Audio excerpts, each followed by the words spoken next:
today I wanted to share with you guys 2 new scents I got from Dossier that I think are perfect for the end of summer and the beginning of fall and this sort of like middle season between the two. So if you are unfamiliar with Dossier, Dossier basically reproduces classic high-end luxury perfumes at a fraction of the cost by cutting the brand tax and keeping the exact same quality of the product. I've got 2 scents today that I want to show you. Dossier is like literally my favorite. You guys will hear me talk about them all the time.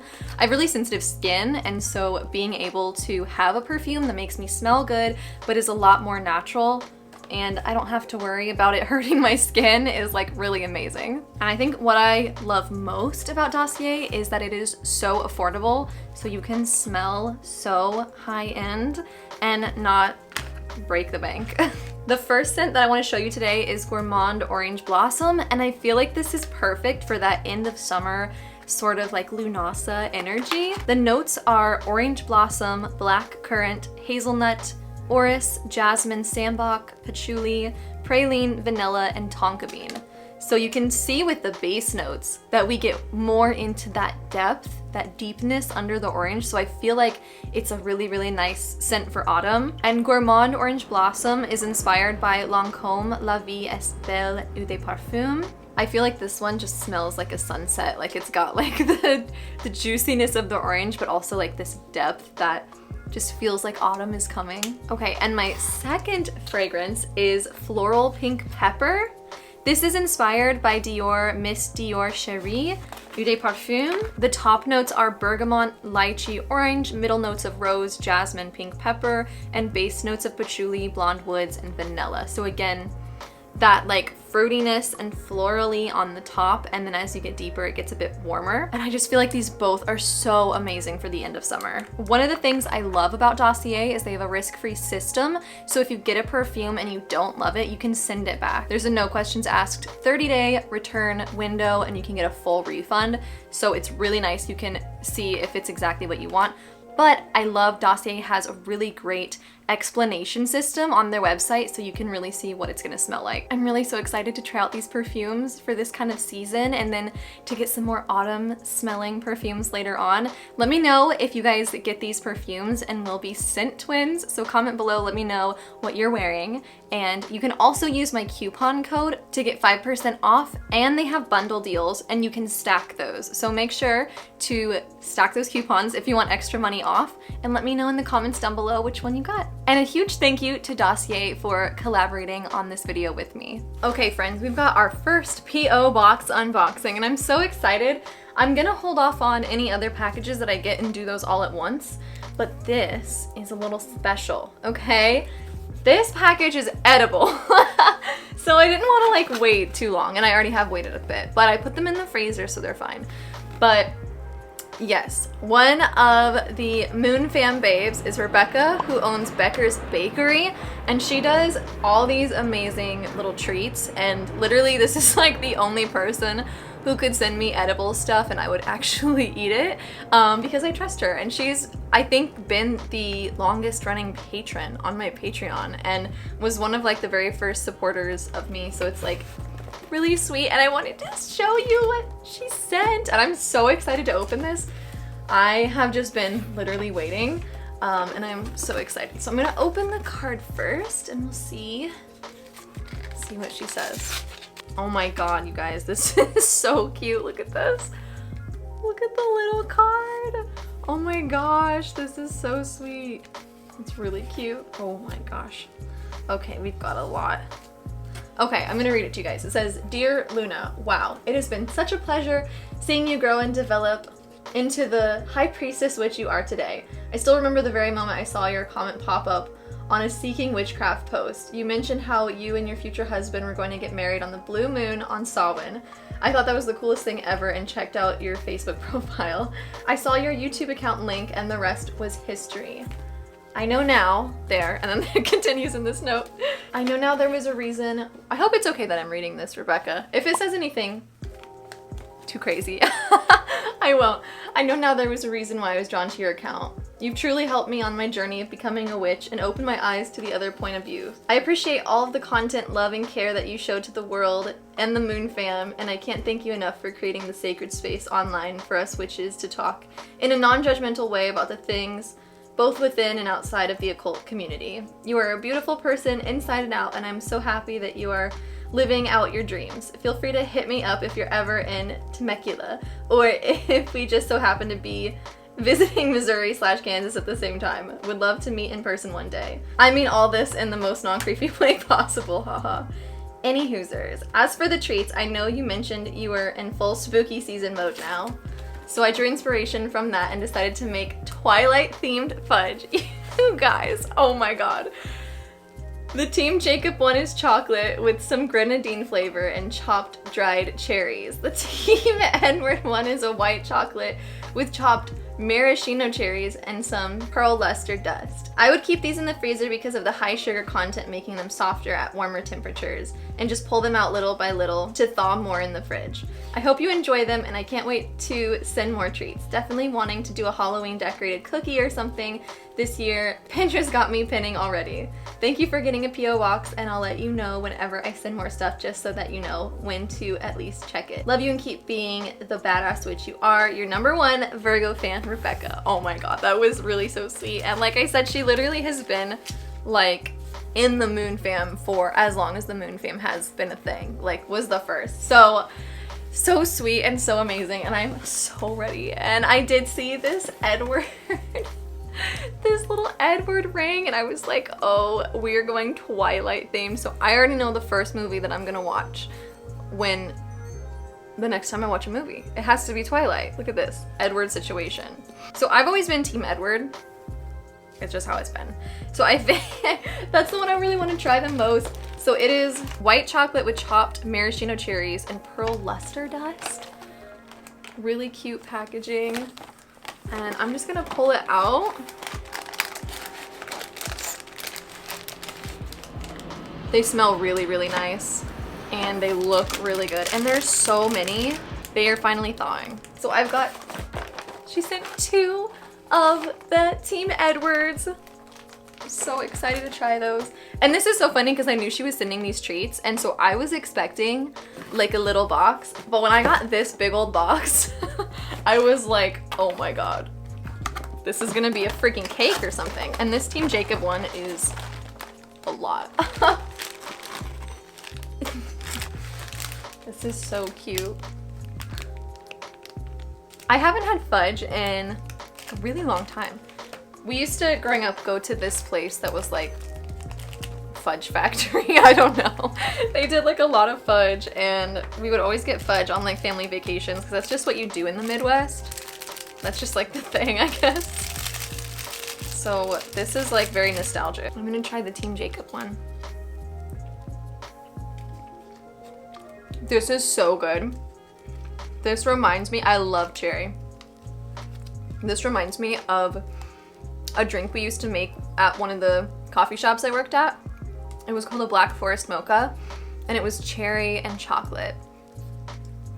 It's so good. The chocolate is like so rich and so amazing.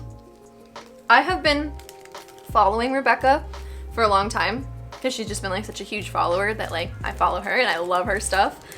And all of her treat boxes look so cute, and she always does them for holidays, so I'll link her below so you guys can check her out. And if you're in California, definitely get a little treat box from her. Or I don't know if she ships, but obviously she shipped them, so maybe she does. So now I have to try the Team Edward one. And like I said, I de-thawed it too much. I'm not a huge fan of white chocolate, but this is amazing. This might be my favorite, actually, which surprises me.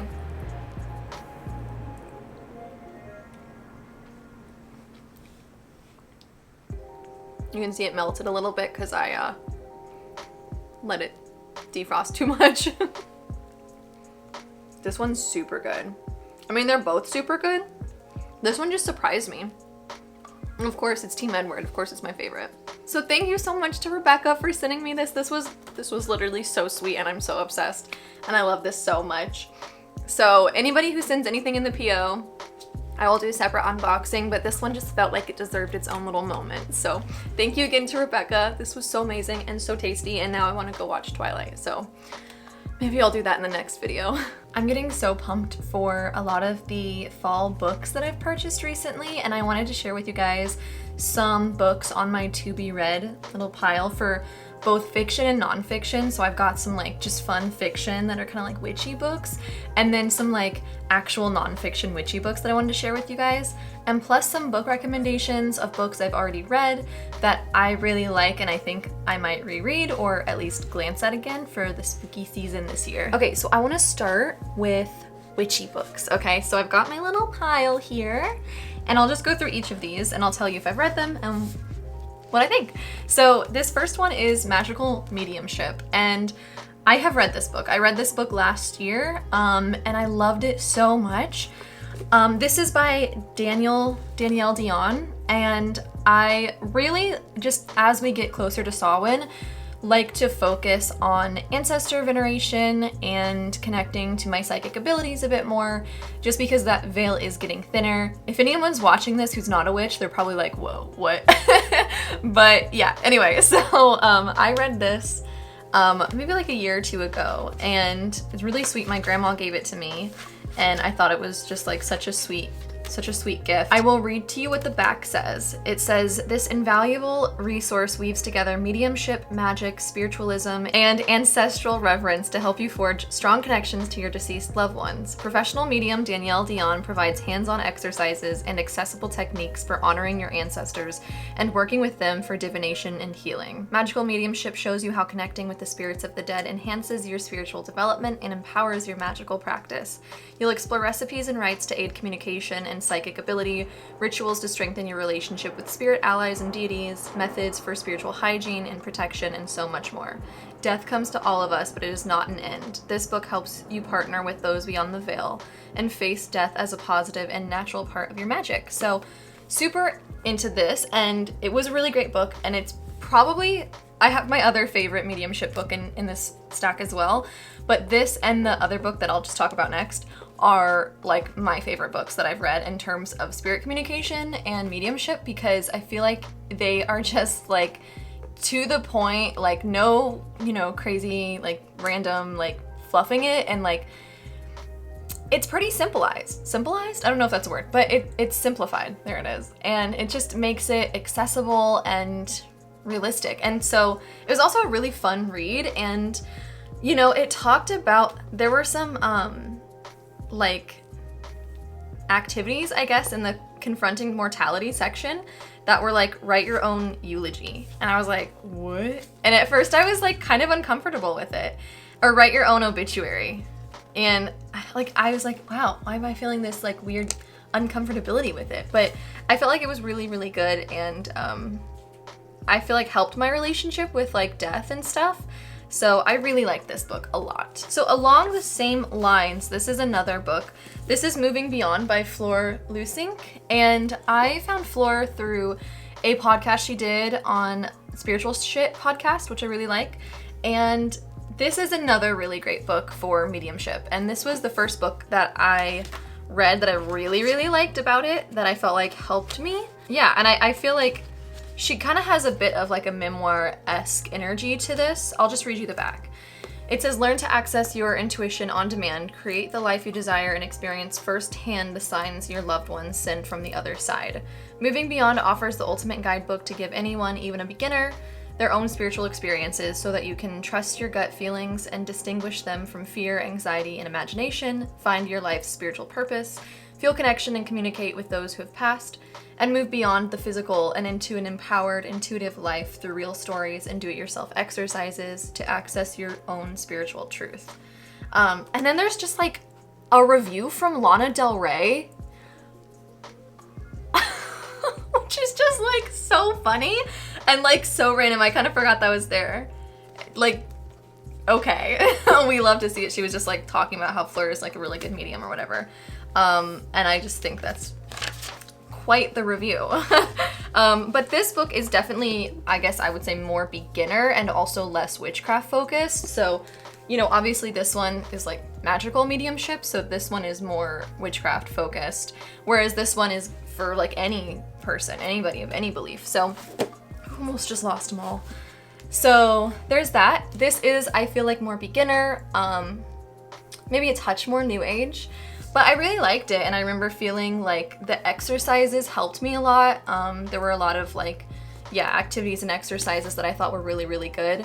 So I would say if you're like so super new, this is probably a good place to start, but I really think that I might even favor this one.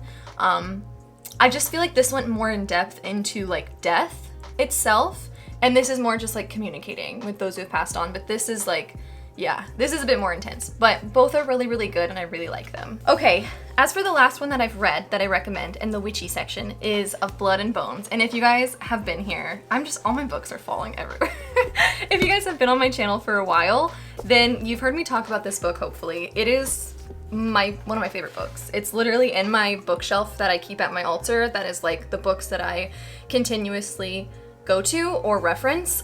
So this is a great book. I have bookmarks in here. I should take these out because those are some of my favorite bookmarks. It doesn't matter, but I had referenced this a couple months ago because a crow flew into my house and like died in front of me, and that I was like, we need to reference this. And so that's like what I love about this book, is it's one of those books that you read through it, but you know you're gonna come back to it and reference it. Not only, okay, so I read this book during fall time. I think it was 2021. I read it and I was in a very liminal space in my life. I was going to move, but I didn't know where I was moving to. And I was moving in like the next few months. So I knew that like, it was just like a weird liminal space where I knew I was in the in-between and I didn't know where I was going, and I was kind of just forced to like embrace it and really get comfortable. And I think being someone who like, my natal moon was like the balsamic moon, so like very, very liminal energy that comes through with me, and I just always find myself in the in-between and in these shadow spaces. And so if you're someone who's really interested in like shadow magic or the dark moon energy, I think this is like the best book.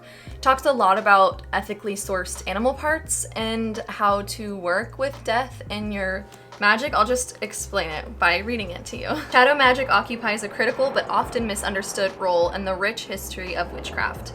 This book explores topics such as the ethical use of animal parts and bones, blood magic, dark moon magic, and other rarely discussed aspects of witchcraft. With a focus on ethically sourcing materials and suggestions for plant-based substitutions, author Kate Froyler provides much-needed information and hands-on techniques to help you strengthen your witchcraft practice, connect to nature, protect yourself, and know yourself in a deep way. Within these pages, you will also discover methods for hexing, scrying, sex magic, and working with dark deities, in addition to the magical use of graveyard dirt and performing spells to assist the crossing of a dying loved one. The shadow work explored in Of Blood and Bones reminds us that not everything is love and light, and that facing the dark side supports the quest to achieve spiritual wholeness. Spicy. So it's like a great book. I recommend this book to every witch. It does feel like a more intermediate book. It is like, yeah, it's a bit more advanced, but I think that it approaches a lot of the lesser talked about subjects like hexing and sex magic and like working with blood and dead animals and stuff like that. It approaches it from a great place, and I think provides a lot of ethical solutions to those things. So love this book. Okay, so that is what I've read that I recommend for spooky season and as we approach Samhain. And these are the books that I want to read, and we'll see if I get to them. And so also on my Patreon, just a little quick shout out, we do a monthly book club, and the book is voted on by my patrons for the specific zodiac season. So I have a feeling that during Scorpio season, these books will be like recommended on the poll. I always like put together like 4 to 5 books, have everyone vote on them. So these books might appear in that poll, but maybe other books will. So the first book that I really want to read is Hex Twisting. I bought this book, I don't even know when I bought this book, sometime last year, and I've always had the intention of reading it very soon, but you know how that goes, because I always like love buying books, and there's always a large pile of books to be read. But I haven't heard any reviews on this book, so I don't know. It is like new and like pretty, which I always feel hesitant towards because I love those, but a lot of times new and pretty books, I don't know, are a little, I don't know, sometimes they're a little Instagram-y for me, I guess, but I think this book looks good, and so I'm looking forward to reading it. So this is by Diana Rachel? I don't know how to pronounce that. I'm sorry if I mispronounced that. It's Counter Magic Spells for the Irritated Witch, which I thought was kind of funny. And it says, break spells, hexes, curses, and any harmful magic thrown at you. Even if you're the most mild-mannered practitioner who sticks to personal development magic, you can still end up getting energetically attacked. Hex twisting is the key to countering any curse or hex cast your way. Providing a variety of techniques to defend yourself, this indispensable guide helps you drive hurtful magic out of your home, trap malevolent spirits, and more. Diana Rachel has, I'm so sorry if I'm pronouncing that wrong, has spent years handling psychic attacks, ancestral injuries, and work for hire hauntings. She carefully studied how each one worked, and now she passes that knowledge to you through this book's powerful collection of exercises, tips, and tools. Discover how to diagnose, recover from, and prevent jinxes, hexes, crosses, and curses. Explore countermeasure recipes, reversal spells, and cleansing rituals. Whatever is after you, this book can help stop it. So it sounds like really interesting. I think it looks really cool, and I've been wanting to read it. It doesn't look super long. It's pretty small. It's a small guy overall, and I just really want to read it. I'm just really excited, so I feel like now's a good time. Yeah, it feels good. Okay, the next one I've had for far too long without reading it, and this is the Llewellyn Sabbath series of Samhain, and I really just want to read it. It's just really cute. It's all about Samhain, and yeah, I just love the Sabbats and researching them, and obviously like so many others, I started off Wiccan, and I no longer identify fully as Wiccan anymore. I think I take a lot from the Wiccan influences, but I definitely am not like Wiccan for sure. But I really like the Sabbats, and Samhain's my favorite, and you know, like that's so basic, of course it is, but I am just so excited. And this is my only one of the Llewellyn Sabbath series, and I really want to get the Mabon one and read that. We'll see if that happens. And the other ones, of course, because there's always so much to learn, and yeah. Okay, this last one, I started reading this and got like an okay amount in, like probably like, I was like 40 pages in, and then I got, I don't know, busy. I put it down for a while, not for any fault of the book, but just that I was just busy and going through shit, and it had been so long where I was like, you know what, I just need to at some point restart that book because it had just been way too long. I don't know if you guys ever have that happen, but I do. So this is Entering Hecate's Cave by Cindy Brannon, and you guys maybe have seen this on my Goodreads. You guys can follow me on Goodreads if you want. I'll put the link down below. I love Goodreads. And I started it and I got pretty far in and I loved it. But like I said, I just got, I don't know. I just had to deal with the shit of life. So I know I need to restart it because it had just been too long, and I was like, I need to dedicate good time to it. But this is Entering Hecate's Cave, The Journey Through Darkness to Wholeness. And one of my friends, Christian, hello if you're watching, sent this to me for my birthday, I think, and with the most beautiful bookmark.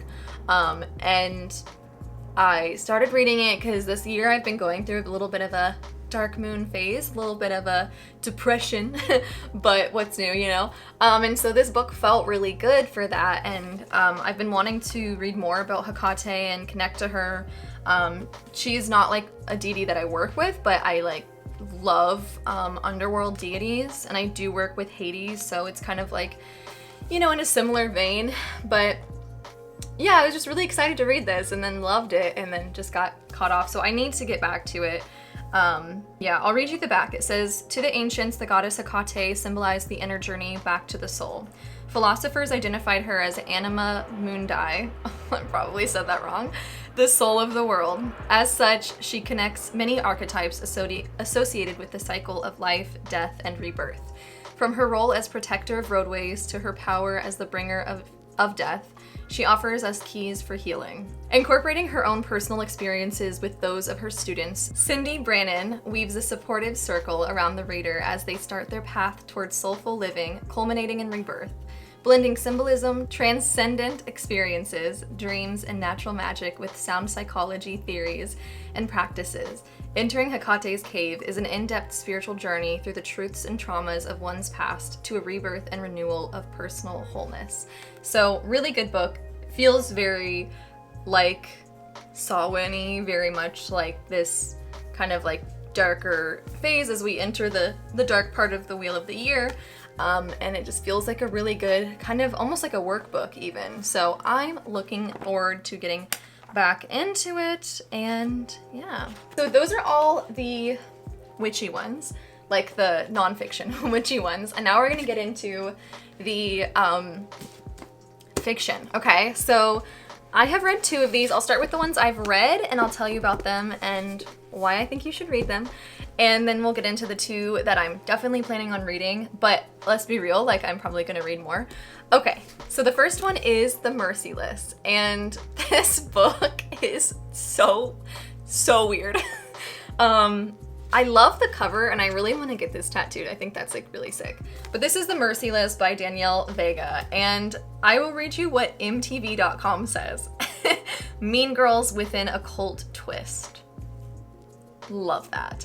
So I got this book when I worked at a bookstore. It was a used bookstore, and basically my manager came up to me and my best friend at the store, Justin, and both of us are like, I don't know, weird. I guess he was like a double Scorpio.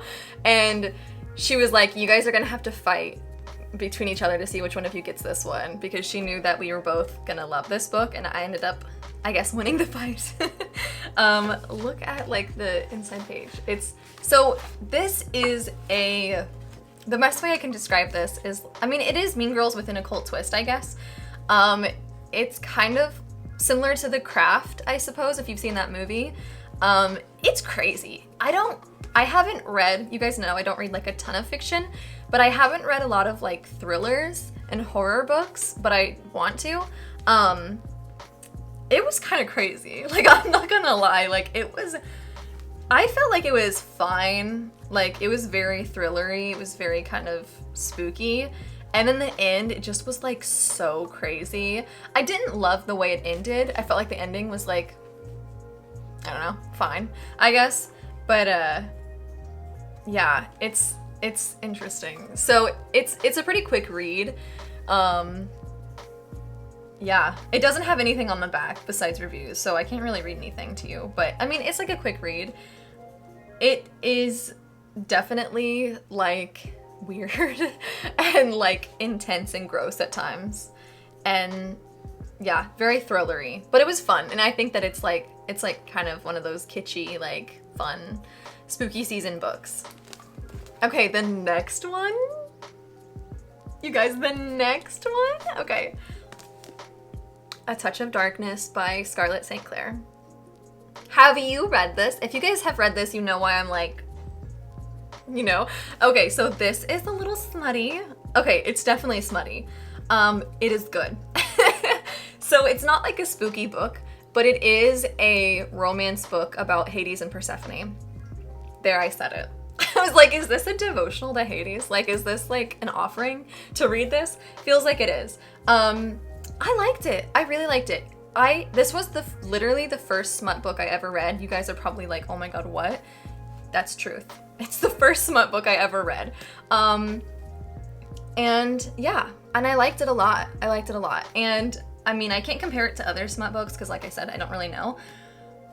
There were some times, I'll be real, like the Persephone character, I felt like was not how I guess I view Persephone. Like, she was like a little annoying at times, and that's fine, but I felt like they represented Hades in a really fun way, and just like seeing how they kind of modernized the mythology of like Menth, I don't know how you say your name, but like Menth, and like the underworld, and Hecate's in it, and Aphrodite's in it, and like all these people in Greek mythology are in it, but it's modernized to like the modern day, which I didn't expect. And when I first read it, it was like Persephone was on her laptop doing her college homework, and I was like, what?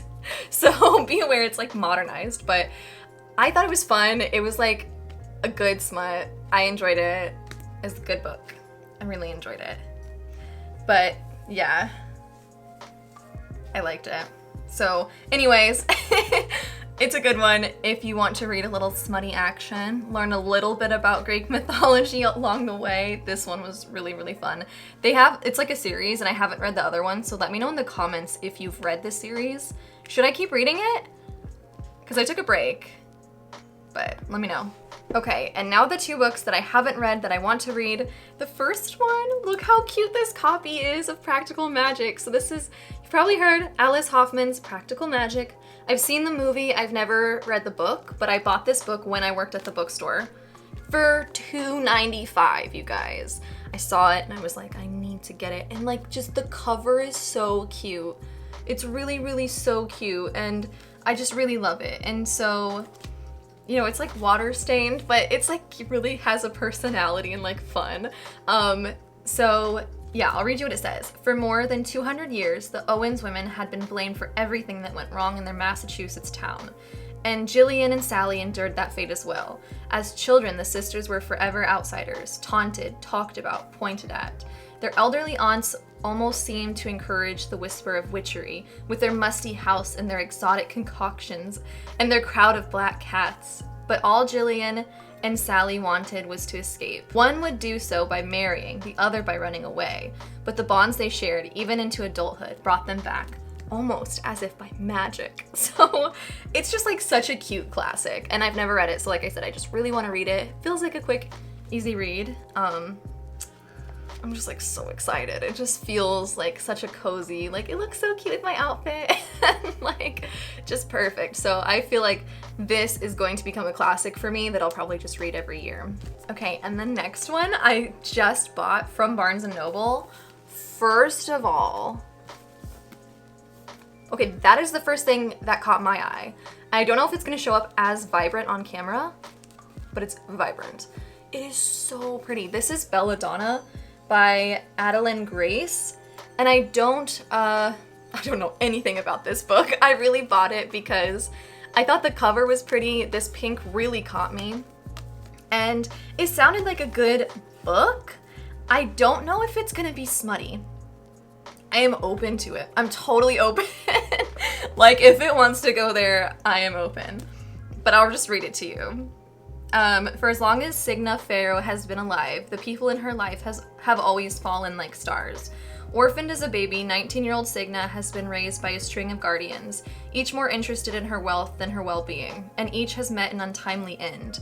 Her remaining relatives are the elusive Hawthorns, an eccentric family living at the Thorn Grove, an estate both glittering and gloomy. Its patriarch mourns his late wife through wild parties, while his son grapples for control of the family's waning reputation, and his daughter suffers from a mysterious illness. But when their mother's restless spirit appears claiming she was poisoned, Signa realizes that the family she depends on could be in grave danger and enlists the help of a surly stable boy to hunt down the killer. I don't know what any of that means. However, Signa's best chance of uncovering the murderer is an alliance with Death himself, a fascinating, dangerous shadow who has never been far from her side. Though he's made her life a living hell, Death shows Signa that their growing connection may be more powerful and more irresistible than she ever dared imagine. From New York Times bestselling author Adeline Grace, Belladonna brings to life a highly romantic, gothic-infused world of wealth, desire, and betrayal. So I feel like it could just be a little romance, but I feel like they were hinting at a little something spicy even. So who knows? I'm looking forward to it. And yeah, it just looks really pretty, and I've had 2 people tell me that they liked it. So that's all I need.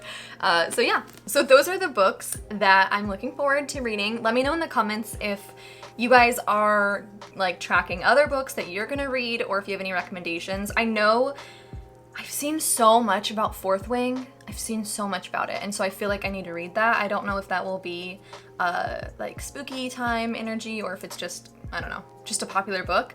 But let me know in the comments what you're gonna read for fall, because I wanna grow this list and I want everyone to share their recommendations. So I hope you enjoyed that little book section.